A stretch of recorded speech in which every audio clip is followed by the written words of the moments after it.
And welcome to the program. I'm your host, Ron Whitlock, and we're really excited to have on the program with us today Dr. Thomas Tunstall, who's the Director of the Institute of Economic Development and the Center for Community and Business Research, UTSA, otherwise University of Texas, San Antonio.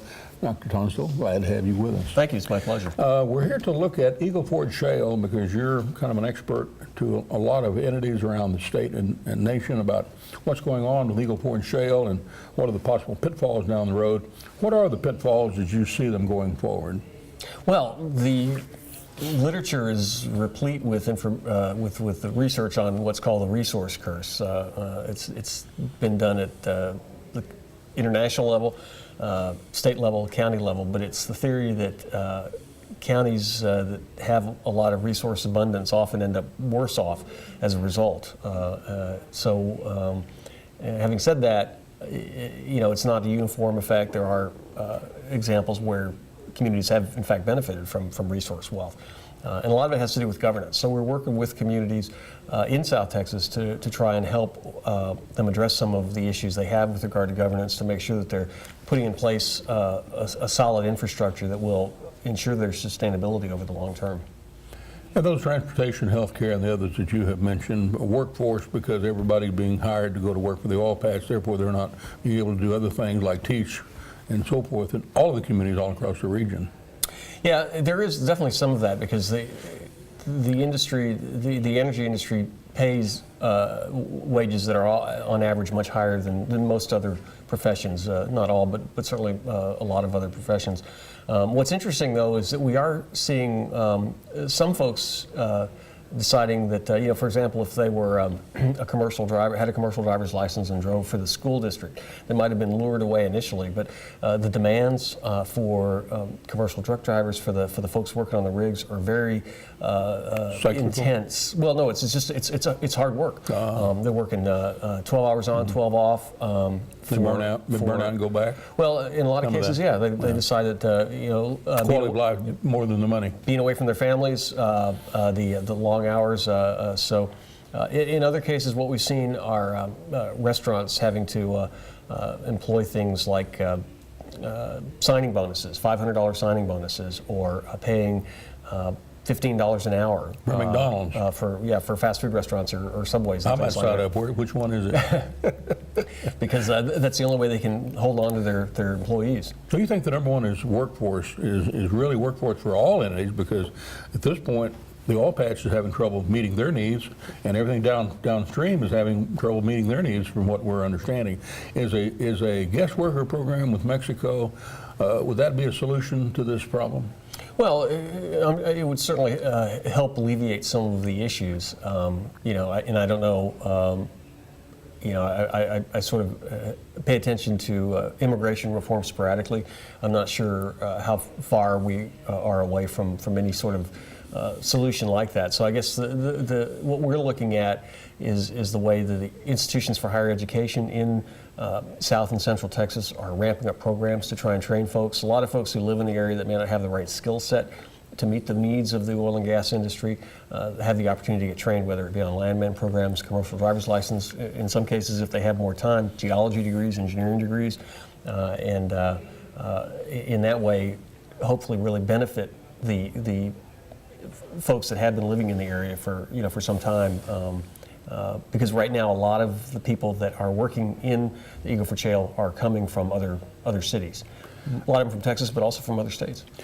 Senator John Cornyn has always fought for a guest worker program, and he's currently running for re-election. So it's an issue that will be coming up during his election process. Additionally, Senator Eddie Lucio from Brownsville region of this particular area where we're doing this telecast also introduced a bill which would permitted the governor of Texas to engage in an actual contract with Mexican states and import former Pemex workers, maybe to work in the Eagle Ford Shale at the top level, and other people to come over and fill in these economic voids and workforce voids that exist in the infrastructure necessary to make Eagle Ford work. Mm-hmm. Okay, interesting. So you think that'd be important if that can be accomplished?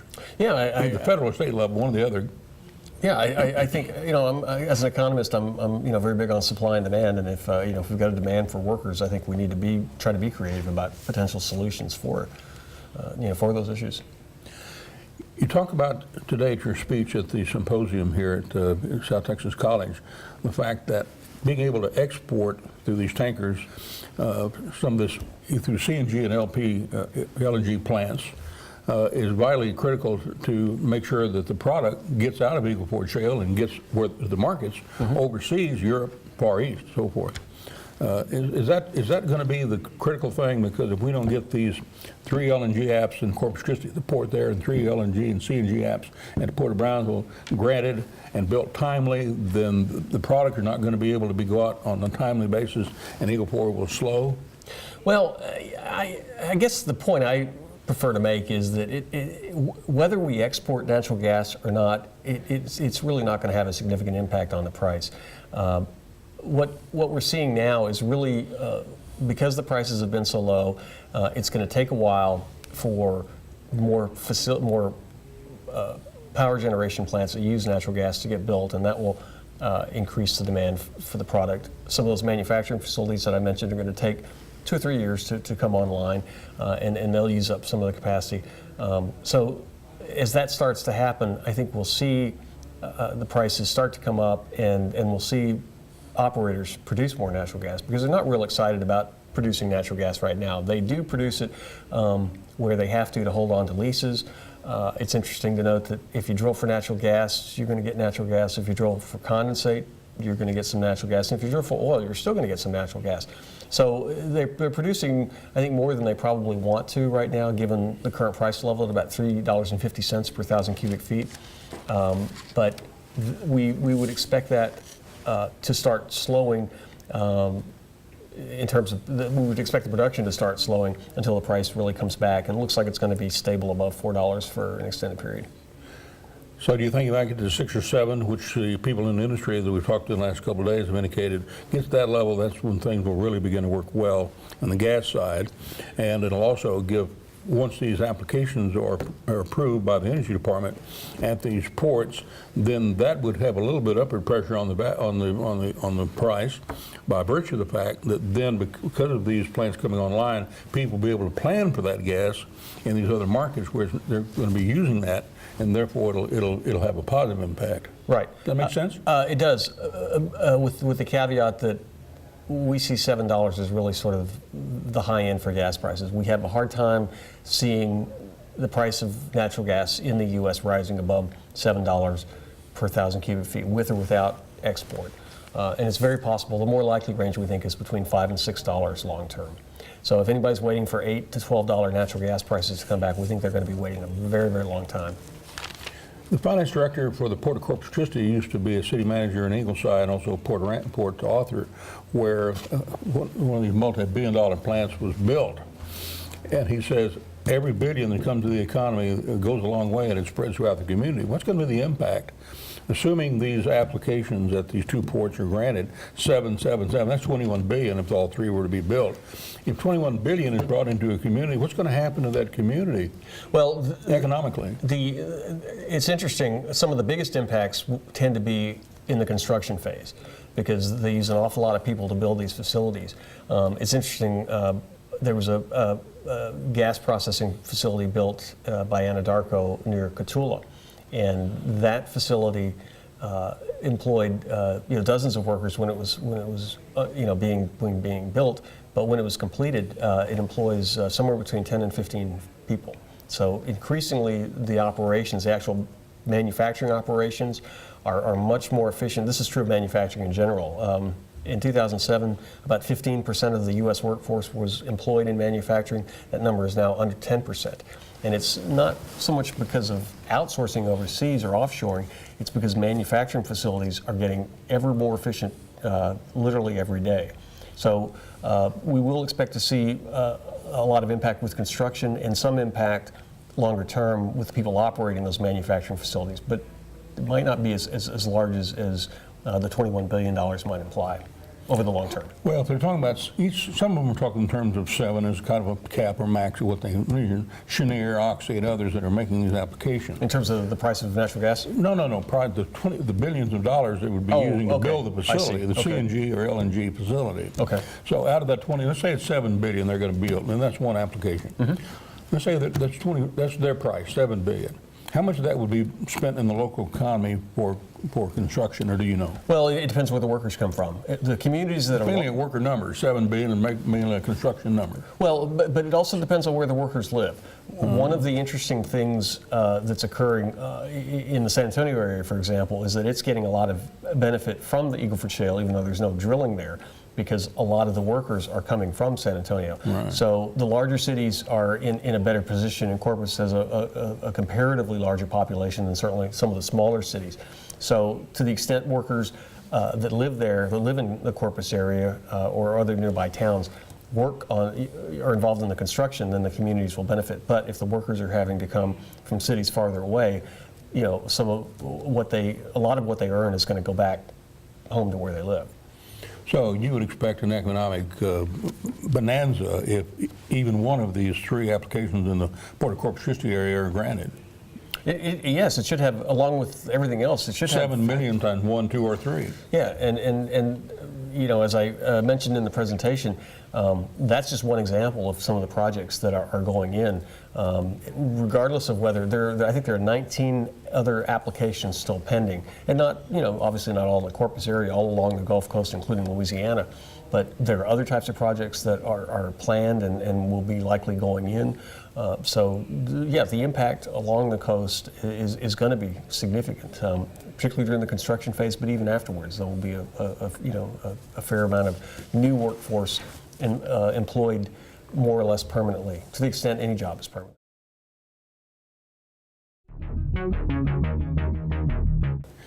The audience now has on the screen Eagle Ford Shale's best areas in the counties where most drilling activity is shown. And the audience has that on the screen of their television at this point in time, or computer screen, if they're watching on the World Wide Web.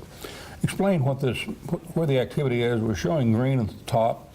That's predominantly oil. Right. And then we have wet gas, which is in the orange, and then the last color down at the bottom is dry gas.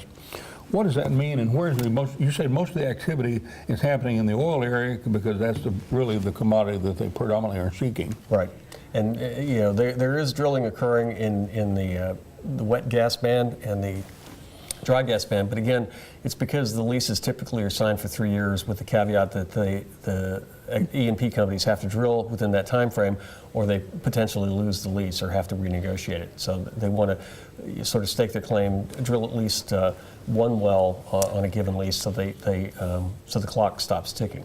But where they're actively drilling, the companies are actively drilling, experimenting with spacing the wells closer together, is in that oil band. Particularly Dimmitt County, Karnes County, Atascosa, McMullen, all of those counties are seeing very, very significant drilling activity right now, and production as well. And that's closer to San Antonio, where UTSA, where you headquarter, is located. Right. In fact, the south side of San Antonio, the south side of Bexar County, is seeing lots of impact. People living there, or families living there, where the husband's working out in the oil field and coming back maybe on the weekends, or commuting every day in some cases. So yeah, because I mean, most of the cities, the communities in the Eagle Ford area are relatively small. You know, we're talking traditionally 5,000 to 10,000 people or so. So they just don't have the workforce capacity to supply all of the industry's needs. So the industry's coming to San Antonio. Let's say for the next 2014, 2015, the next 2 years, you think it'll continue to concentrate on the oil areas until perhaps this dry and wet gas has a way of getting out through these ports?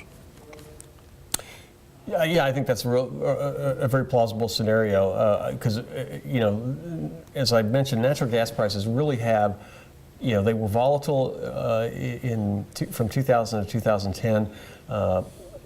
Since so much supply has come on the market, and not just from the Eagle Ford, from the Barnett, the Haynesville, the Marcellus, it's really going to keep prices in check, if you will.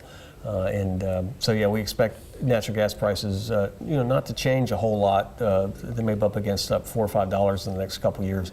And oil, presumably, if the price stays robust at $103 a barrel, or even above $80 a barrel, I think we'll continue to see a lot of activity. You talk about the EPA perhaps being one area that the industry and the region needs to be concerned about, with methane emissions in particular. Those need to be overly protected perhaps, or we need to be watchful in our ongoing exploration to make sure none of these get out of control with a rogue operator or an unpermitted operator, because if we had an explosion of that kind, it could force EPA to go to the Obama administration and get things shut down. Well, anything's possible.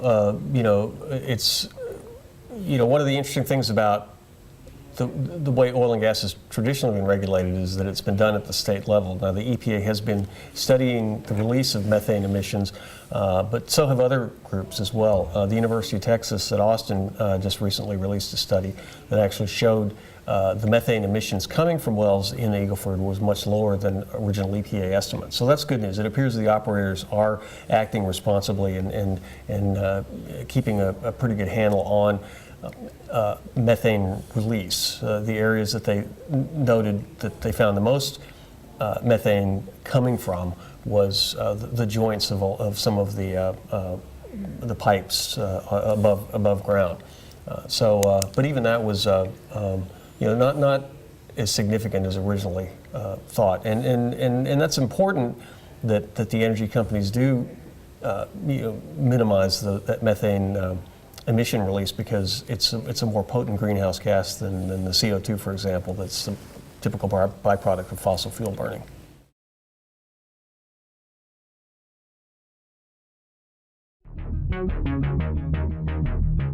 Hello and welcome to the program. I'm your host, Ron Whitlock, and we're happy to have with us today Dr. Thomas Tunstall, who is the director of the Institute of Economic Development Center for Community and Business Research, University of Texas, San Antonio. Welcome to the program. Thank you. So at this point, there seems to be an undetermined God, as it may be termed. Is it EPA that's really in charge of this on the federal level, or is it the Texas Railroad Commission on the state level that's really in charge of this? And it may end up being some kind of a lawsuit then between the state and the federal government. Who's really in control of these emissions? Well, the EPA has issued nationwide regulations with regard specifically to methane capture. But that's the only area that I'm aware of that they have sort of interceded in terms of oil and gas regulation, because otherwise the states, and in the case of Texas, it's the Texas Railroad Commission, have pretty much exclusive responsibility for regulating the oil and gas industry. So as an economist, which would be the most egregious? An EPA mandate to do something in the Eagle Ford Shale? Would it be the Energy Department not granting these LNG and CNG applications? What would be the economic impact of the overall Eagle Ford Shale of that? Or the lack of a workforce capable of coming in and taking care of all these jobs that need to be taken care of? Which would be the most egregious economically to the region and to the nation? Well, I suppose if the EPA issued regulations that made it uneconomical for energy companies to produce oil and gas in the shale, that would, in order to do that, they'd have to usurp an awful lot of authority from the Railroad Commission. But that certainly, certainly we're watching the price of oil and gas, because everything's relative to how much it costs to bring the oil and gas out of the ground.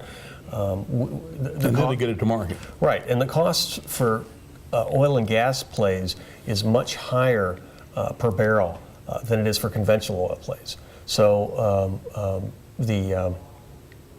if the price of oil, for example, were to drop down to $50 a barrel, we'd probably see a huge fall off in activity in the Eagle Ford.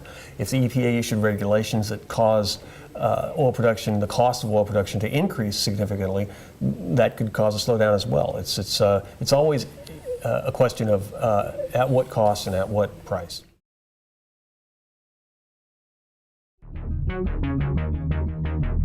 Hello and welcome to the program. I'm your host, Ron Whitlock, and we're happy to have with us today Dr. Thomas Tunstall, who is the director of the Institute of Economic Development Center for Community and Business Research, University of Texas, San Antonio. Welcome to the program. Thank you. Now, you're going around the state of Texas showing a picture that we have on the screen now that the viewers of the internet program or on the television program are watching. And what are they seeing, and what's the significance of that to them and to the economy of the region and the nation? Well, it's interesting because you can actually see the Eagle Ford Shale now from space. If you look at the NASA night shot from space up at the top, you can see the Dallas-Fort Worth Metroplex. To the right is Houston. Austin and San Antonio are sort of bunched up there together with I-35, which is an extremely well-traveled piece of freeway. And then below that, the sort of the arc or the crescent is the Eagle Ford Shale. It's a result of the fact that the rigs operate 24/7, so they're lit up, and then the energy companies are also flaring some of the gas because they can't get it all to market. It's just not economical for them to do so, and the Railroad Commission will often extend the length of time that's allowable for a given rig to flare gas. Till the pipeline gets there. Yeah, and that's what they're actively working on, pipeline infrastructure, right? As we speak. I mean, the pipeline companies, I think like a lot of other entities, were initially skeptical. I was skeptical about the Eagle Ford Shale initially when I started hearing about it. Because they're very conservative. They don't want to build a pipeline if there's not going to be product to ship through it. But they're convinced now, and they are spending billions of dollars to extend the existing pipeline infrastructure or network in Texas. And it's certainly the most economical way to ship any product. As an example, if you want to ship a barrel of oil to market, it typically costs about $20 a barrel by truck. If you ship it by rail, it costs $10 a barrel, and if you ship it by pipeline, it's $5 a barrel. So pipeline is by far the most efficient way to get oil and gas product to the market. But that not happening at this particular point in time, another option is to compress it in a CNG and LNG application at a port and then export it to Europe. Well, that's all a function of getting it to market. Now, what some of the energy companies are doing, Chesapeake in particular, is using that natural gas rather than flaring it. They're using it to power their equipment at the well site, and that's a really interesting application. So they are trying to. I think in general, the energy companies are getting creative about what they're doing with some of these types of issues. Another is water. The fact that we're in a drought and that water is a precious commodity. So where they can, energy companies are trying to recycle the water that's used for hydraulic fracturing. They have several companies now that offer that service, and they can in fact reuse the water to fracture wells. So they, it's not just fresh water used for every single well. They reuse the water that comes back out, purify it. It's not potable, but it's certainly suitable for hydraulic fracturing, and they do reuse it. And that adjudication or that oversight would occur predominantly within the Texas Water Development Board and TCEQ, and watching those water tables, make sure they don't intermingle in some way and get polluted, correct? Well, yeah, and the Railroad Commission has rules about water use as well. But and water is... Are these rules adequate in your opinion? Well, what we continue to monitor the research for, and I want to emphasize, we do economic research, but having said that, we certainly look at other people's research, folks that are focusing on water issues or air quality. And because those could impact on economic. Well, absolutely. And economic development in the broadest definition, which is the one we use, is more than about short-term job creation. It's also about quality of life, environmental sustainability, workforce development of high-quality infrastructure. So, if we learned that hydraulic fracturing was systematically contaminating the water supply, I'd say we have a big problem. I don't care who you are. So, the studies that we've seen so far suggest that where there have been issues with water quality because of hydraulic fracturing activities, it's because of improper treatment at the surface, or in a couple of cases, wells were not properly cemented. But the hydraulic fracturing process itself is occurring so far down, thousands of feet below the water table, that it appears unlikely, and there's no evidence to suggest, at least so far, that it's having any impact on the water tables. And I also should mention that both the technologies associated with hydraulic fracturing, it's really the hydraulic fracturing process itself and horizontal drilling, have been used by the industry for decades. So it's not like we're doing anything that's dramatically new. It's the combination of existing technologies that's really sort of the innovation that's at work here. All of the people, the citizens who live from I-10 all the way to the Rio Grande River, are they going to have to realize... I-35? Well, I-10 goes across the state of Texas, from To San Houston. Antonio, Houston Right. particularly. The play predominantly is Houston, San Antonio, south to Brownsville. Right. Well, so these people are going to have to be engaged and be educated and know in order to fight for what's theirs. yeah, well, and the short answer is yes. I mean, the sustainability of the communities in South Texas is the responsibility of each county and city in South Texas. And it's interesting to note, I mentioned this in my talk earlier, but there are at least 200 ghost towns in Texas and maybe as many as 1,000. We don't need any more ghost towns in Texas. And these communities that are experiencing the activity in the Eagle Ford have a real chance to create the kind of infrastructure that will help ensure sustainability into the next century if they can seize the opportunity. And that's what we're really working with them to do. And it's up to them not to screw it up. Absolutely. And I'm very positive about that prospect, I have to say. Thank you so much. We'll pray for that. Thank you. Thank you for what you do. And thank you for joining us here on the program. Until next time, adios.